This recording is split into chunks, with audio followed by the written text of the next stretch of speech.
is made up of 606 feet, 606 feet, 606 feet, 606 feet. 606. It's made up of stades, exactly the same. Now, if that's not interesting enough, look at the angle of the Great Pyramid of Giza. If you take the angle of the Great Pyramid of Giza, the slope is 51.8 degrees. Let's go back to the earthworks. If you measure the line that goes straight through the center of the structure, right here, and then you go true north, it's 51.8 degrees.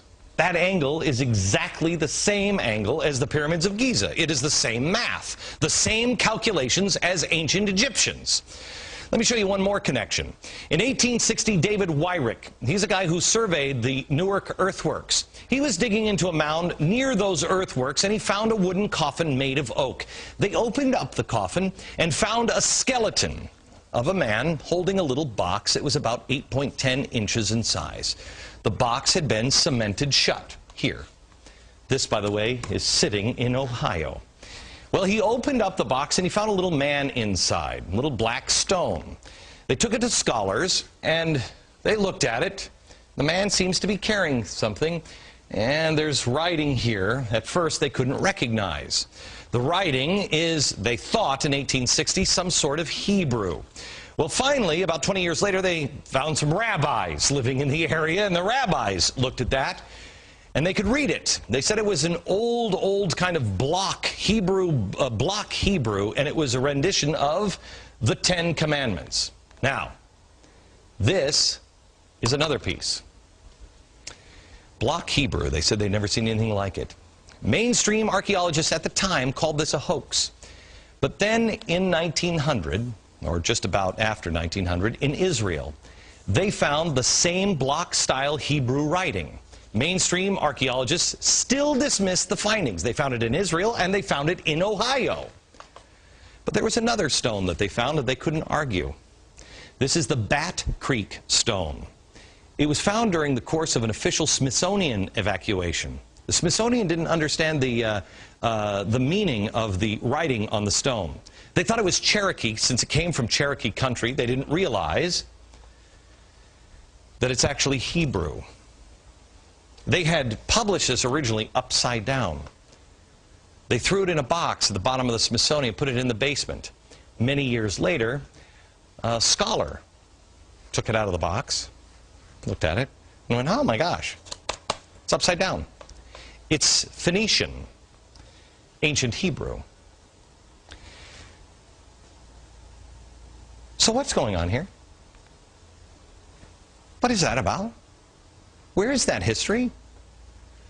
I'll show you in a few minutes, and we're going to have a conversation. I'm going to show you some more things that the Smithsonian, science, government, commerce colluded to erase.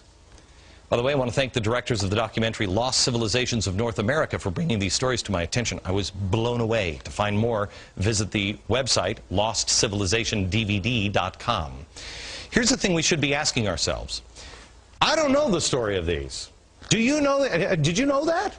Do you live in Ohio and did you know that? Why not? Were the American Indians wronged? Yes. Yes. And that's what we focus on in America. Is we were bad to the American Indians. Forget about it. It's in the past. The question should be the ones that the founders asked. Who are they? What knowledge do they have? Can you imagine the difference we would have now if we would put our differences aside and put our past in the past and concentrate on today and say, let's learn from each other. What do you have? What is that? What is that? When we come back, I'm going to be joined by Peter Lilback, who is, I've told you before, is one of my favorite authors. He's going to talk to me a little bit about the founders here. And I'm also going to show you some documents that show how that history has been erased. Next. This is the Smithsonian Annual Report, 1882-1883. This is John Wesley Howell. This is an original copy. John Wesley Howell in 1789. Again, Powell. This is the director the Bureau of Ethnology at the Smithsonian Institute, he said this: artifacts found prior to Christopher Columbus's arrival would be considered illegitimate by the Smithsonian. Only the savage Indian culture would be observed, and this created the artificial barrier to science. Only the savage. Science was colluding with government because of commerce, and religion was involved. Now, why do I tell you all this stuff? Not because I'm an Indian expert or anything else. You got to do your own homework. I just found out about this stuff. I'm amazed by it. I don't know what the answer is on this. The reason why I bring it up is the stock is not bad. The soup went bad, but the stock is not. Peter Lilback, Dr. Peter Lilback. How are you, sir? Good to see you. This is a book that needs to be owned by every American. Every single American should have this book in their home. It's called Sacred Fire. These are the words of George Washington, and it takes history absolutely apart. Apart. Not on somebody's opinion, but on their own words, on his words. Peter, I want to go to you and talk to you a little bit about, again, the stock. George Washington had a good relationship. Our founders had a good relationship with the Native Americans. Right? There's no question about that. When they came to America, they realized they could not survive without a close relationship with the Indian people. The greatest story, for example, is the Pilgrims who were blown off course. 800 miles out of their destination in Virginia, they're in Massachusetts. They land on ground, and they're in the middle of nowhere, no government. They make the Mayflower Compact, so they have government when they land. And there's no Native Americans there because a plague had gone through, but one person shows up. He happens to be a Native American that knew English. He'd actually been taken captive to England. He'd learned English. He'd gotten his freedom. He came back, his people were gone. The white settlers are there all of a sudden, and he meets them and he says, "Welcome." He speaks English. They couldn't believe it. The providence of that moment is extraordinary. They needed help, and there was a person there to help them, and he was a Native American. Right. And that creates Massachusetts. All right. Do I have time for one more story real quick? No? Okay, hang on, because I want to come back and talk about, William Penn. Because William Penn said something when he was working with the Indians that is critical to understand the truth, I think, about America. And we'll do that next.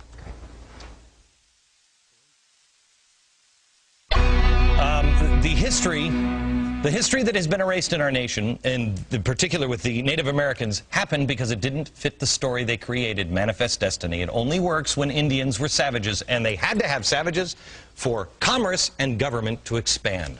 The ancient artifacts prove otherwise. Why aren't we looking into those? Peter Lilback is the president of Providence Forum and the author of George Washington's Sacred Fire. Okay, Peter.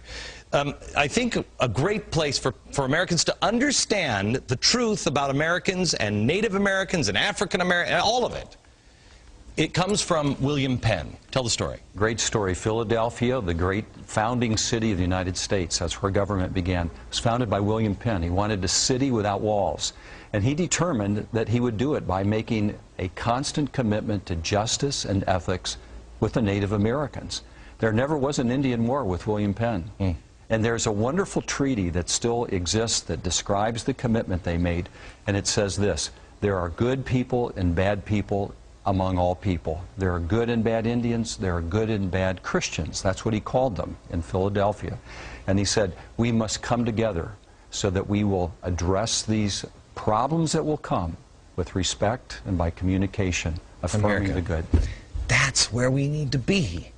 There are good among us and bad among us. There are good Americans, bad Americans. There's good parts of America. There are bad parts of America in the American story. We've got to come together as the good people, stand together and guard against the bad so we can live in a country without walls. Peter, thank you very much. Back in a minute.